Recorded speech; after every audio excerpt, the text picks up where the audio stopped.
Hello, everyone. Thank you for joining us for this CIO Future of Work session. My name is Ray Bouknight, and I'm a strategy director with Firstup. And I'm here joined with, Hey everyone, I am Beth Bush. I am the compliance manager for Firstup, and I'm very excited to be talking with Ray and all of you today. all right, I'm so excited to talk to you today, Beth. This has been a conversation I've been looking forward to, and hopefully all of you in the audience as well. Today, we are here to talk about 5 tips for how IT can be a true thought partner. And the reason why I've been looking forward to this conversation, Beth, is given my background in communications, I can tell you I've had some interesting conversations related to IT security with our in-house IT team. I can't tell you that all of those conversations have gone well. And so it's just nice to talk to IT security professionals such as yourself, where we could just talk about how can there be a greater partnership between IT and other internal stakeholders.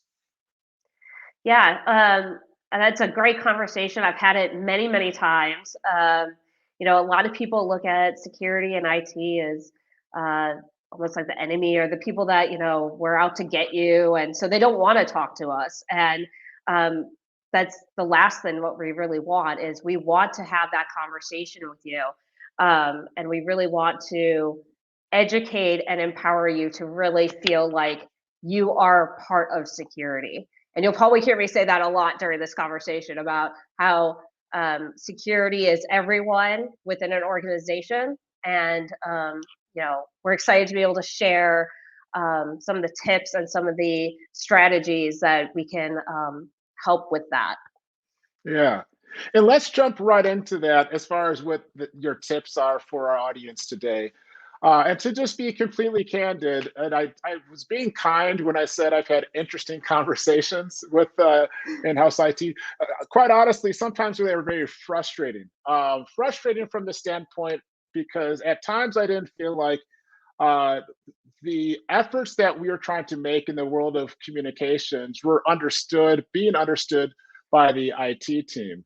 But I also understood that they have a mission in place, Hmm. right? To make sure that the company is safe and secure. So why don't we just begin? Like, what's a first tip that you would provide IT professionals on how they can be true thought partners? And we were intentional on that word thought partner. So Hmm. it's not just a one-way conversation, whether that's IT to comms, but it's a two-way conversation. So what are some thoughts that you have? Yeah, so I think the first thing is really connecting with the person as opposed to the employee, right? So you want to add value to the person, not just to the company. So that means that you want to have someone understand the why it's important to them as a person, as opposed to employee 1, 2, 3, 4, 5, right? So a really good example of this is the 10-year challenge on Facebook and other social media type of challenges, quizzes, those kinds of things. Um, it's one of the things that when I talk to people, it resonates with them. They have seen it or they have done it, and they need to understand why maybe it's not a great idea to do and to participate in those types of Wait, things. hold on, time out, because I have seen the 10-year challenge. I've come very close to doing it. And so you're telling me I shouldn't, it sounds like you're telling me I shouldn't be doing that. And quite honestly, as someone that sits out of IT, I would have not known that I shouldn't be doing it. So I will say it is good to hear from a professional that I shouldn't be doing it, but not in a way that you're just like slapping my hand or something like that, but that you're letting me know that it's for my benefit, that I shouldn't be participating in these type of challenges for security reasons. So that's very, I actually really appreciate that you're sharing that. Yeah. So, and to elaborate a little bit more on that, the reason why I personally think that you shouldn't do it, and when you talk to other people within IT security, they say probably not a great idea. Specifically around the 10-year challenge, I've seen some really great arguments for there's potential data mining. Um, a lot of people, when they post those things, they'll do hashtag 10-year challenge, and then say, like, give additional information, like where they were or where they are right now. Information that really, maybe not needing to share out there. And then the other thing that I like to say is, with those types of 10-year challenges, then when you start doing those, then you start falling to the rabbit hole of going down and doing the quizzes and things like that. Those quizzes are designed to get security answers, to get security questions out of you. So basically, my rule of thumb is just don't do any of them. Like, and then you just won't even fall victim to any of it. Okay, all right, I'll take that to heart. I guess no 10-year challenge for me. My question for you though, because this is really like a personal thing. It's not like I'm going on my devices and my work devices and doing this. It would be on my personal. Mm-hmm. But do you think there's a role for IT to guide employees and the reasons why they shouldn't participate in things like that, even if it's not related to their professional life, but perhaps giving them tips on how to protect themselves personally? Oh, definitely. So you can educate employees by doing something fun and creative. The best way to educate someone is make it memorable, make it fun, make it something that they will want to talk about, right? Leverage those people. Some people don't naturally have the creative bone in their body, so leverage your resources, leverage your comms people.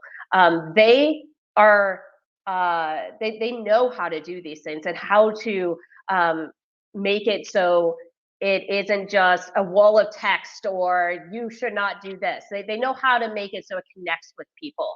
A big thing that I've seen is you do skits, you do poems like a la Dr. Seuss. You take song lyrics from either a TV show or a movie or just a song, and you make it into the message you want it to make it into.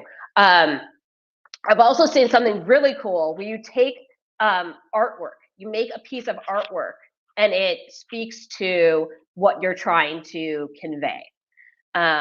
So the key is you want people to look at the content. So you want people to look at the content. You want people to learn from the content, and then you want people talking about it because then other people want to go and look at it. That's a great point. And I think in the process of doing that, you're achieving the objective of the IT team. But as a comms professional, I am always challenging ourselves to communicate in a creative way because I know that's where you see the most engagement.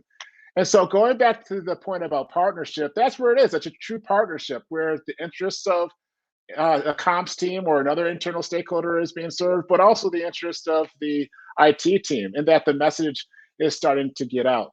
But sometimes I do find, so I love the idea of doing a campaign like a la Dr. Seuss, but that might not always get individuals' attention and drive the type of behavior that the IT team is looking for. So for those who need a bit extra encouragement, what's some guidance that you might have for the IT team to do to really help them get their message out? Yeah, that's a great question. The best way I've seen is you use incentives, right? You have some kind of reward system, right? Instead of using the stick, you use the carrot, right? So one example of this at a company that I worked at previously is they used a thing called passwords and popsicles. It was their clean desk initiative. They wanted to make certain that passwords or usernames weren't just stuck in sticky notes all over people's desks. So everyone that they would walk around, every person that had a clean desk got a voucher for a free ice cream, popsicle, whatever it may be. And it was during the summertime. Now in the world that we live in, that may not be realistic because we're not necessarily in a building altogether. So another good way to basically get the same idea across is sending people gift cards, sending people treats to their homes. And you can incentivize that by, let's say you have a training initiative. You want people to take their security training. You say, okay, first 5 people to take their training, they will get a gift card to Starbucks or wherever it may be. So incentivizing, rewarding, people like winning things. People like getting free stuff. So That's another great way if, the skits and all that may not resonate with someone. Yeah, well, it ties to the what's in it for me, right? Exactly. Where it does take time for me to do my annual training. And I think I just received the email like yesterday that it's time for me to do my annual security training. Um, so that's important, of course, for the company, and it takes time for me to do. But then if you hand out a carrot, popsicles, I'm there for. It makes me feel, I don't know, it makes me feel appreciated, the fact that I'm dedicating time to doing that, something that I already know is super important. I'll say one other thing that sometimes it's a bit of a frustration for me, and I know that for just general employees, it's a bit of frustrating. Sometimes these, no offense to anybody, but sometimes these security or IT emails that come through, it's hard to understand what is being Mhm. expected of me because it's almost in a different language. So, do you have any guidance to IT teams on how they could speak in the language that really employees understand? Yeah, no, I've seen that myself. I might have even been guilty of something like that. The big thing is you want to speak to someone and connect with someone on their level, but not speak down to them. And by speaking down, I mean using that jargon, making them feel bad, like they should have known what you were speaking about the whole time or something like that. So the big thing is you want people to feel like IT security are their friend, that we're all on the same side. At the end of the day, we all have the same goal in mind. We all want to keep the company and you as an individual safe. Um, the thing that I like to say is we're all in this all together, right? This is not one side and another side. We're all on the same side here. And the other thing, and I think I spoke about this earlier, is security is everyone, not just Mhm. because the people that have security in their title. It's not just them. It's you. It's me. It's everyone, right? So um, the big thing here is encourage people to talk to security, whether it's good or bad. We want to hear from you. We want people talking to us because if there is something wrong, we want to know about it sooner rather than later. So we want you to feel like you can talk to us. Yeah, I think that's a good point. That it shouldn't just be only once a year you're hearing from security, but it should be on a regular basis, right? It should be an ongoing conversation because not only do I want to hear about that it's time for me to take the training, but I want to hear about the fact I shouldn't be doing this 10-year challenge, or whatever next social media challenge that is out there. Although I might be tempted to do it, I want a reminder that I should do it. So I don't know. Do you have any tips on how IT can make this a regular conversation that recognizes the importance of protecting both the company but also the employee? Yeah. So the big thing is that employees shouldn't be hearing from IT and security only when something's wrong.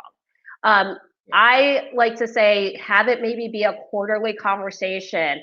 Have regular posts that about tips, tricks, things that may be going on in the news and on social media, like the 10-year challenge, or um, when there are things going on that you as an IT or security professional might find interesting, make a post about it.